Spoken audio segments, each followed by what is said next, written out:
Olá pessoal, tudo bem? Hoje eu gostaria de fazer um comentário sobre a obra O Mandarim, de Eça de Queiroz, esse grande autor português do século XIX. Ao contrário de outras obras mais realistas do autor, como O Crime do Padre Amaro, O Primo Basílio e Os Maias, o Mandarim abre espaço para a fantasia e a comédia, sem deixar de tecer críticas à elite portuguesa da época e à religião, que são características de Eça de Queiroz. Eu já vi esse livro ser classificado como novela, conto e até como romance, mas é uma obra relativamente curta. Relata a vida simples e medíocre de Teodoro, um funcionário público que mora numa pensão e que, para passar o tempo, entre outras coisas, começa a ler livros usados. Ele lê várias dessas obras até que, num capítulo de um desses livros, ele se depara com um trecho de um capítulo que tem o título Brecha das Almas.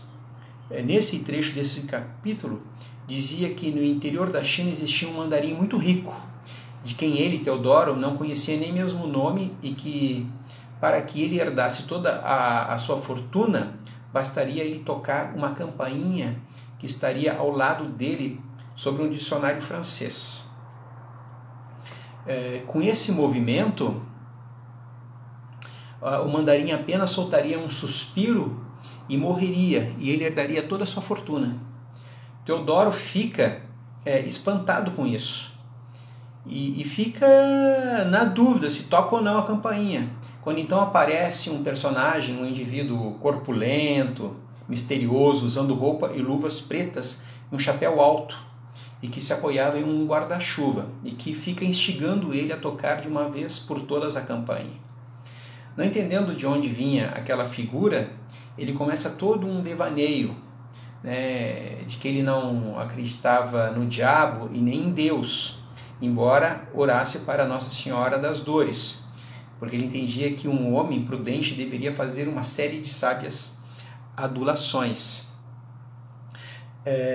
Mas ele jamais dizia em voz alta que não acreditava no diabo e nem em Deus, para não descontentar os poderes públicos, que, segundo ele, eram os responsáveis de manter o respeito por tais entidades. Aqui nós vemos uma mescla de crítica à igreja e de humor. E esse humor também aparece em um dos argumentos que é usado pelo personagem misterioso para convencer Teodoro a tocar a campainha. Vamos ver aqui, ó.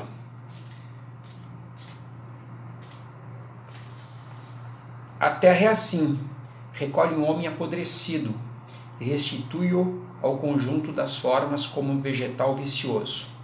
Bem pode ser que ele, inútil como mandarim no império do meio, vá ser útil noutra terra como rosa perfumada ou saboroso repolho. Veja que está presente aí, o bom humor. Por fim, o Teodoro é convencido a tocar a campainha e realmente herda a grana do mandarim e fica extremamente rico.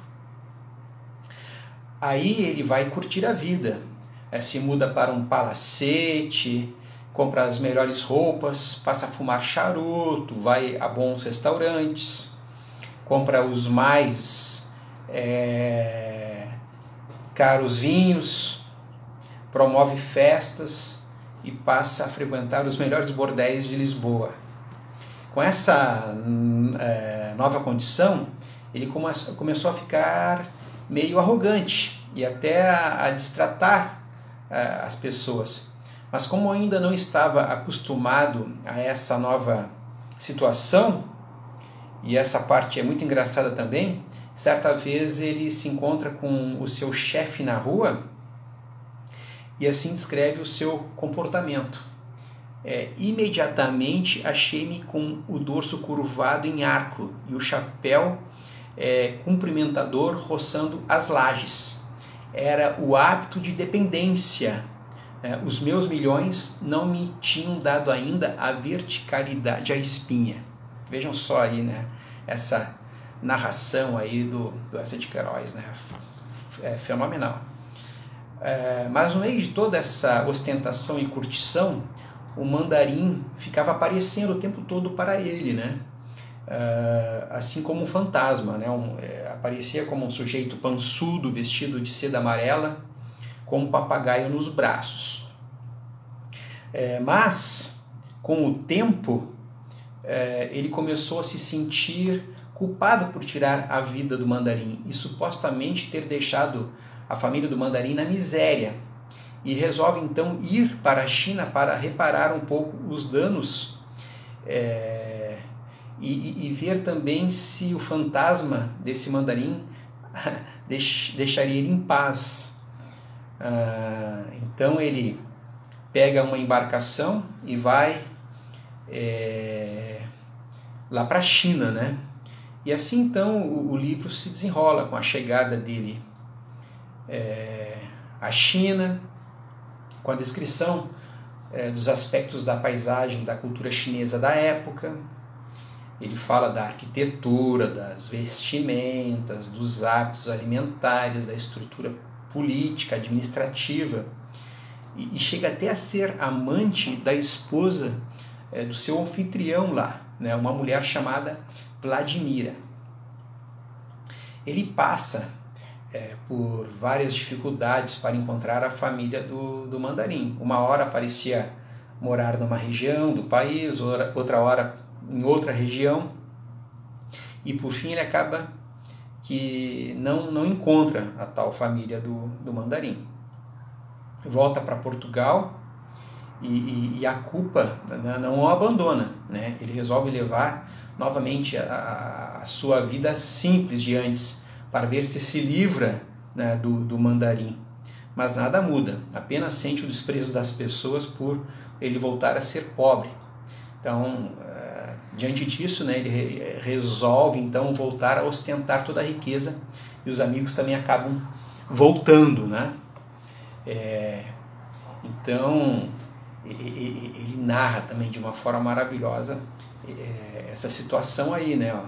A aristocracia beijou-me os dedos como a um tirano, e o clero incensou-me como um ídolo.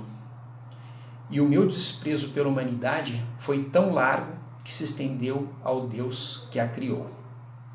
Leia o Mandarim de Eça de Queiroz, vale muito a pena.